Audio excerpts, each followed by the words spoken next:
Los Angeles, California, Downtown Sports Arena, Sunday night, March 18th, 1973 at 9 p.m. Inside the arena, there is a strange kind of tension hanging in the air, where 250 people have gathered in a place meant for boxing matches. But today, there are no tickets, no cameras, and no official event. Only rumors and hidden talks about a challenge that was never supposed to happen.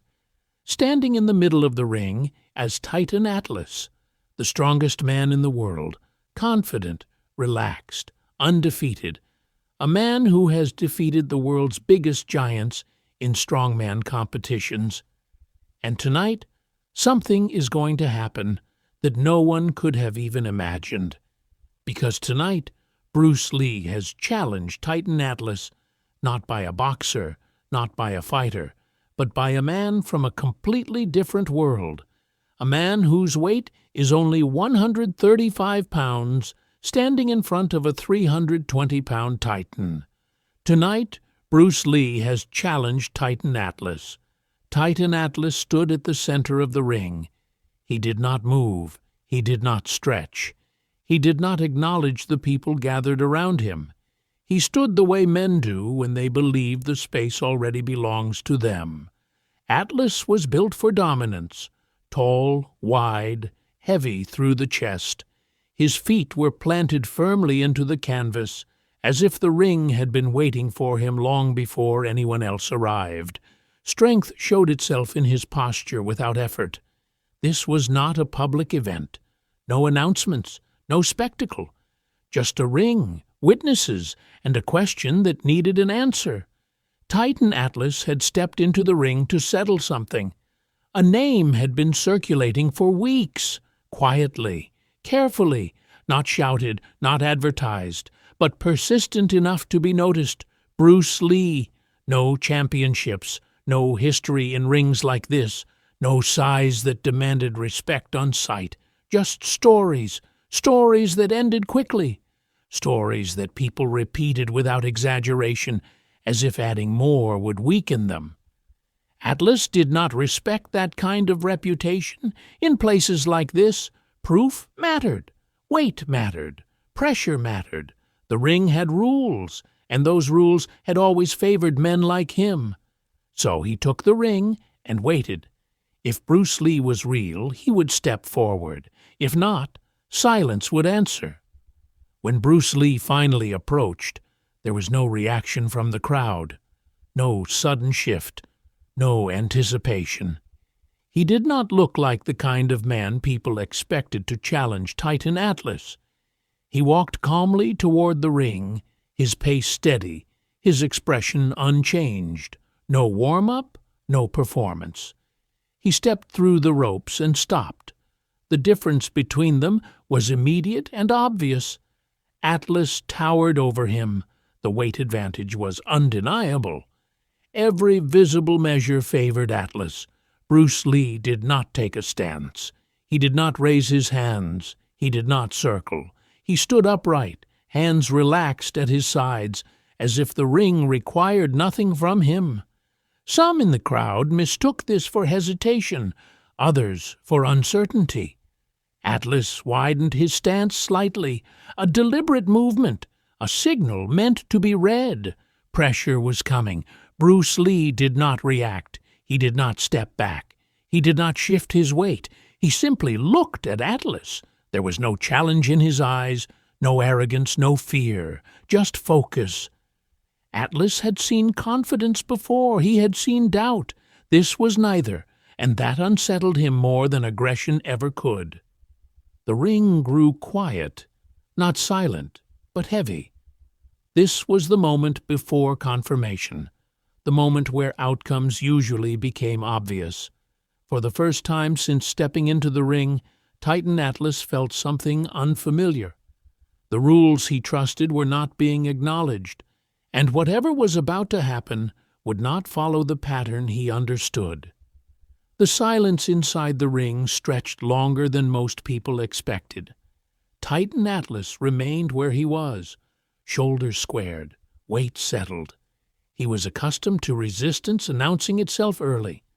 A shift of the feet, a tightening of the jaw, something to push against. Bruce Lee offered none of it. He stood exactly where he had stopped, body relaxed, breathing steady.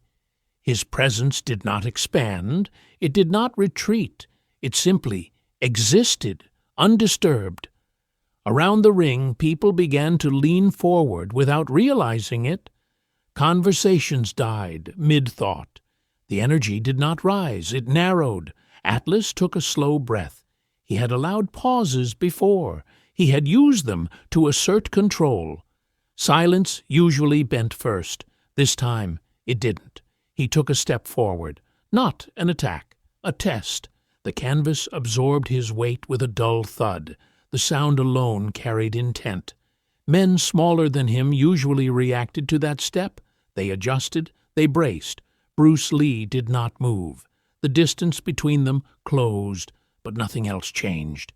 Atlas felt a flicker of irritation, not anger, disruption.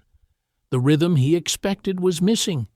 He shifted again, slightly angling his shoulders, preparing to apply pressure the way the ring demanded.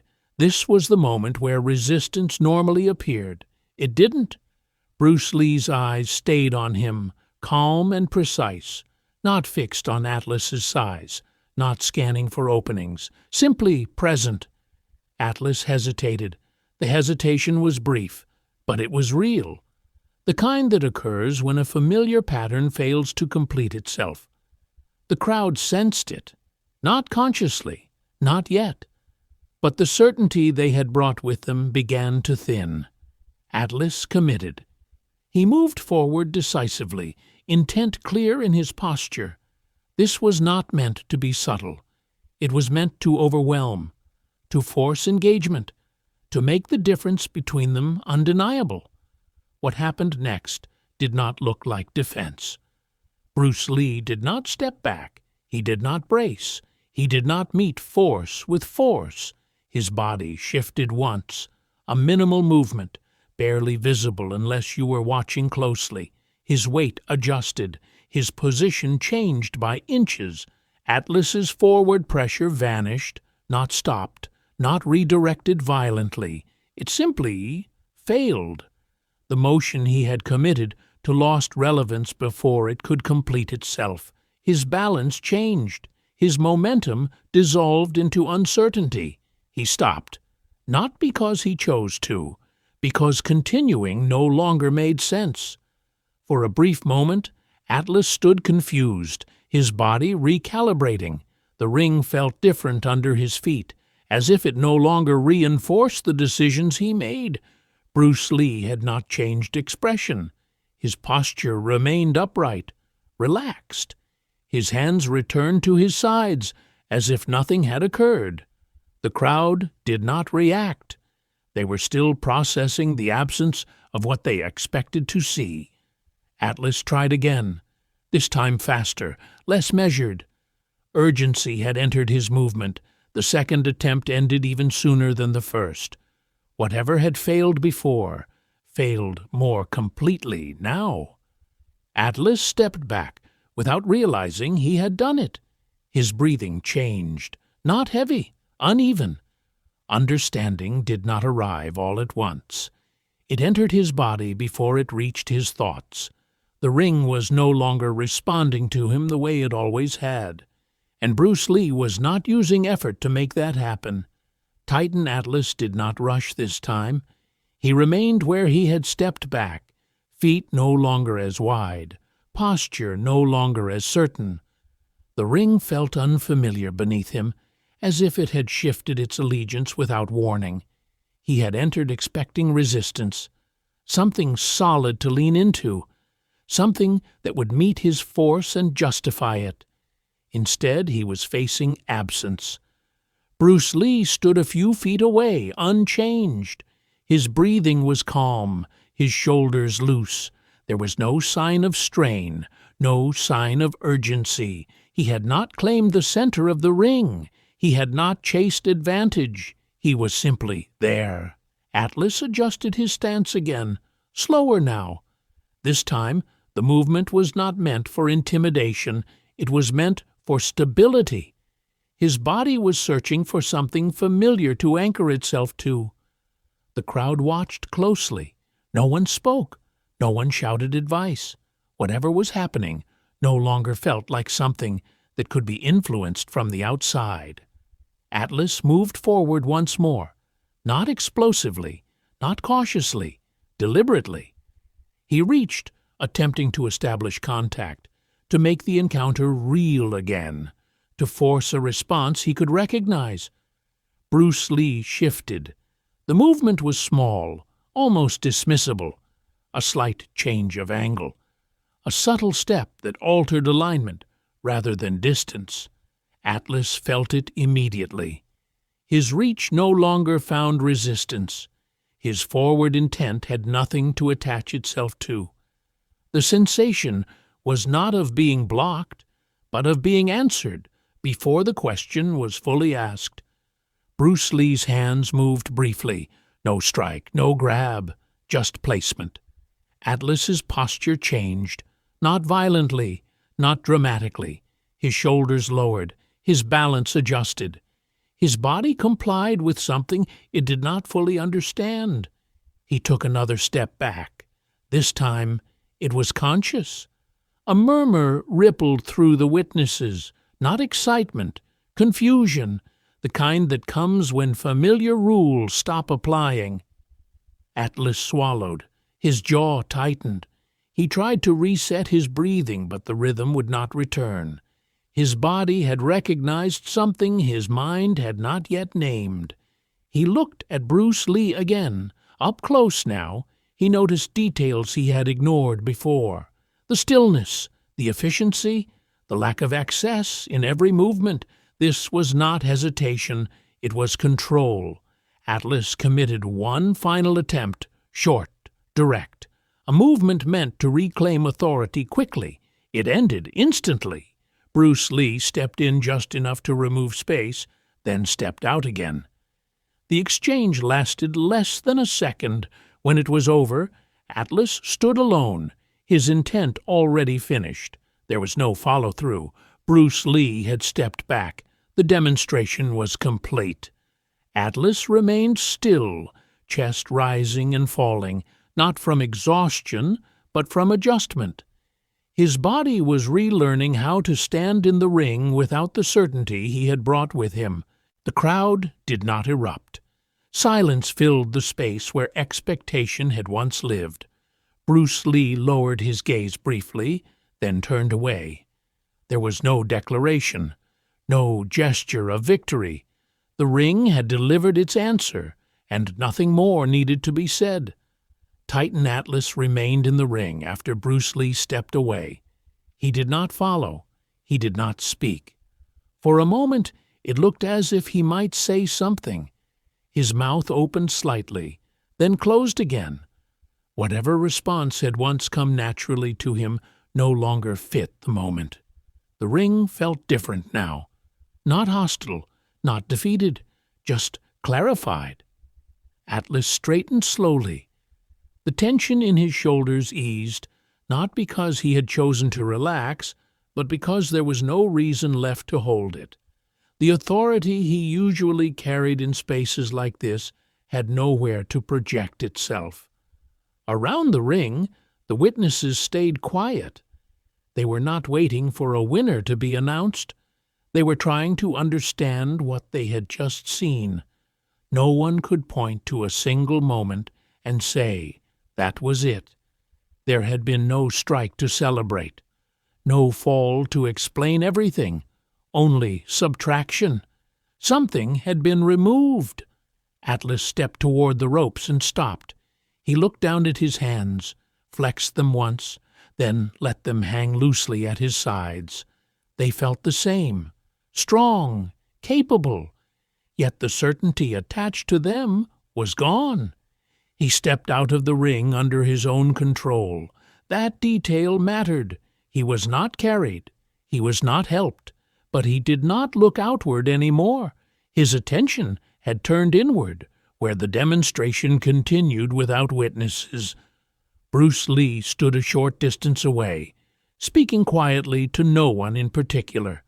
There was no satisfaction in his expression, no need to preserve the moment. What had been shown did not require repetition.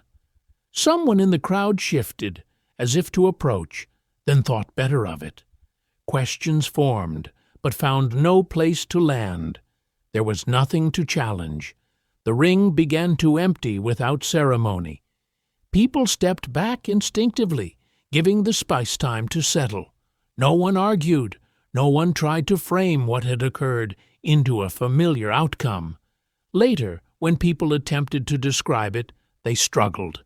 They did not talk about techniques. They did not reenact movements. Most said the same thing in different words. It ended before it looked like it began. Titan Atlas did not issue another invitation. That absence was noticed. In environments where dominance is maintained through repetition, silence carries weight. Those who paid attention understood what it meant. Bruce Lee did not reference the incident publicly. He did not correct rumors. He did not preserve the story in his own words. When asked directly, he redirected the conversation back to training, back to process, back to what remained unfinished. The ring continued to exist. Others stepped into it. Challenges continued, but for those who had been present that day, the space carried an additional measure. Something unseen, but felt when effort met something that did not resist in expected ways. What happened there did not become a headline. It did not need to. The demonstration had already done its work. In the days that followed, the ring was spoken about carefully. Not loudly, not often. Those who had been present did not rush to explain what they had witnessed. They found that explanation weakened it. The more they tried to describe the sequence, the less accurate it felt. Some said it lasted seconds. Others said longer. No one agreed on the timing, but everyone agreed on the effect. Titan Atlas returned to training. He did not withdraw from the world he knew. He did not disappear. But something in his approach had shifted. He moved with less insistence, less need to impose outcomes immediately. Those who trained with him noticed first. He listened more, paused longer, chose moments more carefully. Strength was still there. Power had not left him, but it was no longer used as a declaration. It had become selective. Bruce Lee continued as he always had. He taught, he trained, he refined. He did not add the ring to his identity. He did not preserve it as proof. When asked, he offered little. The demonstration had never been about winning. It had been about clarity, and clarity does not need repetition. Over time, the incident lost its sharp edges. It was no longer spoken of as a confrontation. It became a reference point, a quiet correction when conversations drifted toward size alone. When confidence was confused with readiness, someone would mention the ring. Someone else would nod. Nothing more needed to be said. The ring itself continued to host challenges. Men entered with confidence and left with lessons. The space did not change physically. The canvas remained the same. The ropes held the same tension. But for those who understood, something invisible had been added, a measure that could not be seen, only felt. It appeared in the hesitation before committing force, in the awareness that effort alone did not guarantee outcome, in the understanding that control could exist without display. The ring had not crowned a champion. It had clarified a principle. That mastery does not announce itself. That restraint is not the absence of power, but its refinement. That the most decisive demonstrations often leave the least behind. Some lessons arrive loudly and fade quickly. Others arrive quietly, settle deeply, and remain.